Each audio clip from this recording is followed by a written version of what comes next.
Hello नमस्कार दोस्त, स्वागत है आपका।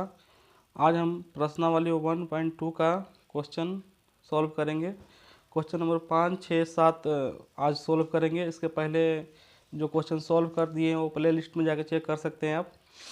आज हम 5 नंबर क्वेश्चन सॉल्व करते हैं। तो 5 नंबर क्वेश्चन यह कह रहा है कि जांच कीजिए कि क्या किसी प्राकृतिक संख्या n के लिए संख्या 6 के पावर n अंक 0 पर समाप्त हो सकती है। तो हमारा एक एक नियम है कि कोई भी संख्या को अगर 0 पर समाप्त होना है तो उसका गुणनखंड 2 के पावर m गुना 5 के पावर n के रूप का होना चाहिए, तभी वह संख्या है जो शून्य पर समाप्त हो जाएगी। अन्यथा अगर नहीं इस रूप में होता है तो नहीं होगा। तो हम 6 को गुणनखंड करके देखते हैं। 6 के पावर n को गुणनखंड करते हैं तो कितना आता है? 2 के पावर 2 गुना 3 के पावर में n आता है। तो हम देखते हैं कि 2 गुना 2 के पावर n 3 के पावर n के रूप 5 के पावर n के रूप में नहीं है। तो हम देखते हैं कि जो संख्या 6 है उसका गुणनखंड 2 गुना 3 आता है, तो यह इस रूप में नहीं है। तो क्या कहेंगे कि जो यह संख्या है उस शून्य पर समाप्त नहीं होगा। तो हम यहाँ पे लिखेंगे आंसर में कि चूँकि 6 के पावर n अंक का गुणनखंड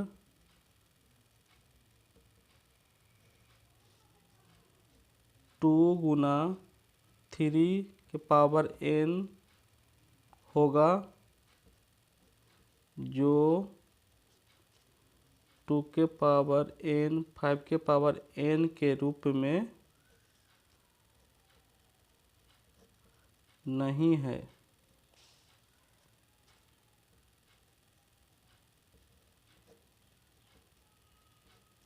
अतः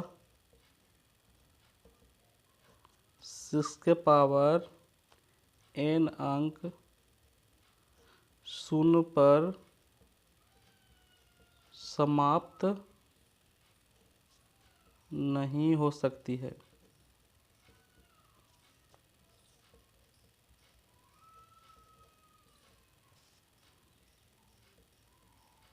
चलिए हम छठा नंबर क्वेश्चन देखते हैं। छठा नंबर क्वेश्चन कह रहा है कि व्याख्या करना है कि 7 गुना 11 गुना 13 प्लस 13 और 7 गुना 6 गुना 5 गुना 4 गुना 3 गुना 2 गुना 1 प्लस 5 भाज्य संख्या क्यों है। भाज्य और अभाज्य में आप अंतर समझते होंगे। भाज्य संख्या और अभाज्य संख्या में यही अंतर है कि वो वैसी संख्या जो केवल एक से कटे और स्वयं से कटे,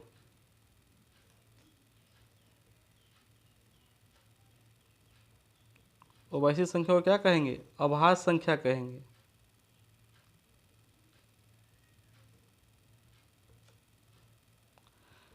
अगर इसके अलावा अगर और कुछ दूसरा संख्या से भी अगर कट जाता है, मतलब विभाज्य हो जाता है, तो हम उसको कहेंगे कि भाज्य संख्या है। चलिए इसका हम सोल्व करके देखते हैं। अगर अगर एक असमय के अलावा दूसरा संख्या से अगर कटता है तो यह क्या इसको क्या कहेंगे कि यह क्या है? भाज्य है। अब ये दोनों में कॉमन लेते हैं 13 को। 13 दोनों में है तो 13 को कॉमन ले लेते हैं। 13 बाहर निकल जाएगा, तो ये इसमें से 13 निकल गया बाहर, तो इसमें क्या बचा? 11 सते 77। अब प्लस में इसमें से 13 निकल गया बाहर, तक कुछ नहीं, तो क्या बचा? 1 बचा। तो अब लिखेंगे 13, ब्रैकेट को हटाएंगे तो क्या हो जाएगा? गुना हो जाएगा। 77 प्लस 1 तो 78 हो जाएगा। अब इसको सॉल्व करते हैं। ये दोनों इसमें और इसमें कौन सा कॉमन दिखाई दे रहा है? 5 दोनों में कॉमन दिखाई दे रहा है, तो 5 को बाहर कर लेंगे। बचेगा अंदर में क्या? 7 गुना 6 गुना 4 गुना 3 गुना 2 गुना में 1, अब प्लस में इधर निकल गया 5, तो क्या बचेगा? 1 बचेगा। तो यहाँ पे लिखेंगे 5 गुना करिए, 2 तिहाई 6, 6 चौका 24 और 24 छक्का 144। 144 में अगर 7 से गुना करते हैं तो 7 चौका 28, सोचो को 28 से 2 30 और 7 3 10, 1008 आएगा।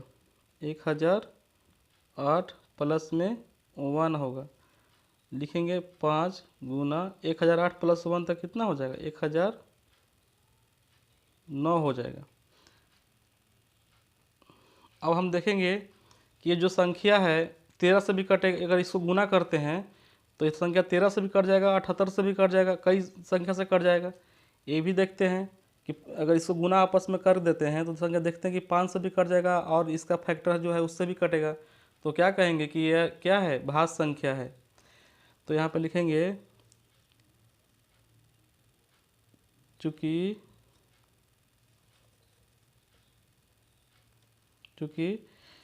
यह संख्या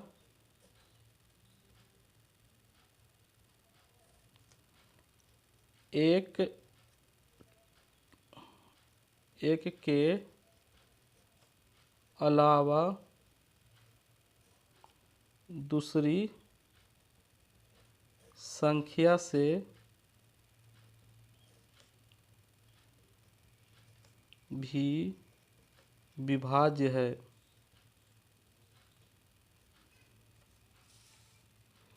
यह संख्या एक के अलावा दूसरी संख्या से भी क्या है, विभाज्य है।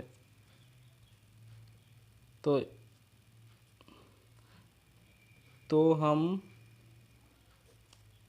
कह सकते हैं कि यह भाज्य है। हो गया, व्याख्या हो गया। क्या कर सकते हैं, जैसे जो एक के अलावा दूसरी संख्या से विभाज्य है तो हम कह सकते हैं ना कि यह संख्या क्या है, भाज्य है। प्रश्न संख्या 7 का हल करते हैं। किसी खेल के मैदान के चारों ओर एक वृत्ताकार पथ है। इस मैदान का एक चक्कर लगाने में रवि को 12 मिनट लगते हैं जबकि सोनिया को 18 मिनट लगते हैं। मान लीजिए वे दोनों एक ही स्थान से और एक ही समय चलना प्रारंभ करके एक ही दिशा में चलते हैं तो कितने समय बाद वे पुनः प्रारंभिक स्थान पर मिलेंगे। अगर इस प्रकार का क्वेश्चन रहेगा तो दोनों का एलसीएम निकाल लेंगे। क्या निकालेंगे, एलसीएम निकालेंगे। अगर दोनों ऐसा क्वेश्चन रहेगा कोई पुनः प्रारंभिक स्थान पर मिलेंगे, दोनों अलग अलग समय से चल रहा है, फिर दिखा इसमें क्वेश्चन में कह रहा है कि पुनः प्रारंभिक स्थान पे कब मिलेंगे, तो इन दोनों का क्या करेंगे, एलसीएम निकालेंगे। तो हल लिखेंगे यहाँ पे 18 और 12 का एलसीएम निकालेंगे। तो 18 का भाज्य गुणनखंड कर लेते हैं। 2 9 दूनी 18, अब 2 से नहीं लगेगा, 3 से लगेगा, 3 तिया ही 9, फिर अब 3 से लगेगा तो 1 हो जाएगा। फिर 12 का कर लेते हैं अभाज्य गुणनखंड। 2 से लगेगा, 6 दूनी 12, फिर 2 से लगेगा तो 3 दूनी 6, फिर 3 से लगेगा तो 1 हो जाएगा। अब यहाँ पे लिख लेते हैं 18 का तो गुना 3 2 बार आया तो 3 के स्क्वायर लिख देते हैं। 12 को लिख लेते हैं, 2 बार आया तो 2 के स्क्वायर लिख देते हैं गुना 3। इसका एलसीएम हम ज्ञात कर लेते हैं। एलसीएम बताए हैं कि दोनों में जो मिल रहा है उसको लिखना है। तो दोनों में 2 मिल रहा है तो 2 को लिख लेते हैं गुना में। दोनों में 3 मिल रहा है 3 को लिखेंगे और हाईएस्ट घात लिखेंगे। हाईएस्ट जो पावर रहेगा, जैसे 2 के पावर इसमें 1 है और 2 के पावर 2 है, तो दोनों में 2 के पावर 2 हाईएस्ट है, पावर 2 ज़्यादा है, तो हम लिखेंगे 2 के पावर 2। एचसीएफ में उल्टा हो जाता है, कम वाला घात लिखा जाता है, लेकिन एलसीएम में ज़्यादा वाला घात लिखा जाता है। 3 दोनों में मिल रहा है तो 3 दोनों में से कौन ज़्यादा है, 2 ज़्यादा है, तो 2 को लिखेंगे यहाँ पे। और कोई संख्या नहीं है तो इतना ही रहेगा। तो 2 के स्क्वायर कितना हो जाएगा, 4 हो जाएगा, और 3 के स्क्वायर 9 हो जाएगा। गुना करेंगे तो कितना आएगा, 36 मिनट, 36 मिनट आएगा। तो हम लिखेंगे कि वे दोनों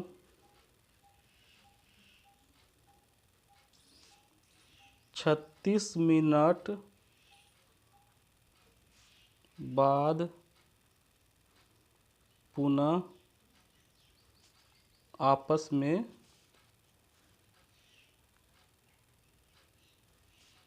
मिलेंगे।